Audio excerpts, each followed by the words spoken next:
నమస్కారం. మనం ఇవన్నీ అబ్జర్వ్ చేస్తుంటే ఇప్పుడు ఇజ్రాయెల్ దేశం, ఇరాన్ దేశం ఈ రెండింటి మధ్య యుద్ధం జరుగుతుంది. అయితే భీకర యుద్ధం జరుగుతుంది, ఆషామాషికి ఏం కాదు. ఈ యుద్ధం ఇవన్నీ మనం అబ్జర్వ్ చేస్తుంటే ఇది మూడో ప్రపంచ యుద్ధానికి దారితీస్తుందేమో అన్న అనుమానాలు కూడా మనకు వస్తున్నాయి. ఎందుకంటే ఇప్పుడు ఆటోమేటిక్గానే పాకిస్తాన్ అధ్యక్షులు ఒక మాట అన్నారు, ముస్లిం కంట్రీస్ అందరూ ఏకం కాండి, ఇజ్రాయెల్ అంతుంచుద్దామని. సరే, అందరూ కాకపోయినా ముస్లిం కంట్రీస్ ఇండైరెక్ట్గా కూడా ఇరాన్కి సాయం చేస్తారు, పైకి చెప్పకపోయినా సరే.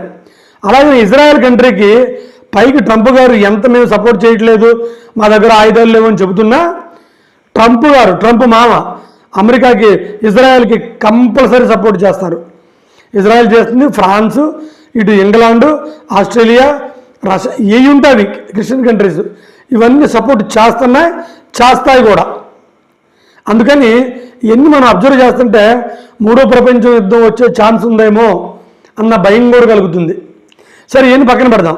అసలు ఈ యుద్ధం ఎందుకు జరుగుతుందంటే అమెరికా ఇరాన్ మధ్య అణు ఒప్పందం కుదురుతుంది. అంటే అణుబాంబులు తయారు చేయొద్దు, అణుబాంబులు ఎవరి మీద వేయొద్దు, ఇలా మాట్లాడుకుంటూ జరుగుతూ ఉంది.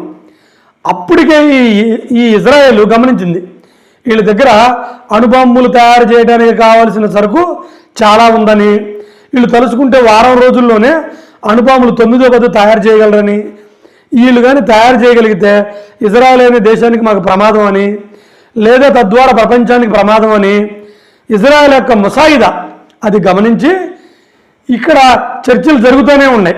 ఇప్పుడు జూన్ 12న మొన్ననే, రేపు 15వ తారీఖు మొత్తానికి ఏదో జరిగిద్ది అనుకుంటున్నారు. ఇది మంచి పరిణామం. అయితే అది ఇజ్రాయెల్ ఏమనుకుందాయేమో, అప్పుడు దాకా ఆగే పని లేదని దాని మీద 12వ తారీఖే ఒక పక్కన చర్చలు జరుగుతూనే ఉండే, యుద్ధం చేసి ఇరాన్ యొక్క సైంటిస్టుల్ని 9 మందిని చంపింది, ఆర్మీ ఆఫీసర్లను చంపింది. అక్కడికి వెళ్ళిపోయి దానికి ఉన్న ఒక ముసాయిదా అనే సీక్రెట్ ఏజెంట్ అద్భుతం, ఇంకా దాన్ని మనం తక్కువ అంచనా వేయలేము. అయితే ఆ యుద్ధం ఇప్పుడు భీకరంగా జరుగుతుంది. ఒక పక్క ఇజ్రాయెల్ అమెరికన్ సహాయం అడుగుతుంది, వాళ్ళు అడగపని చేస్తారు, సేమ్ క్రిస్టియన్ కంట్రీ కాబట్టి. ఒక పక్క ఫ్రాన్స్, ఒక పక్క ఇంగ్లాండు, ఇవన్నీ కూడా యుద్ధ విమానాలని అలా ఒక సెట్ చేసుకున్నాయి. అటు పాకిస్తాన్, ముస్లిం కంట్రీస్ కూడా యుద్ధానికి రెడీ అవుతున్నాయి.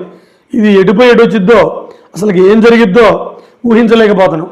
ఏమైనప్పటికీ మూడో ప్రపంచ యుద్ధం రాకుండా ఉండాలని మనస్ఫూర్తిగా కోరుకుంటూ సెలవు తీసుకుంటున్నాను. జై హ్యూమన్ బీయింగ్స్.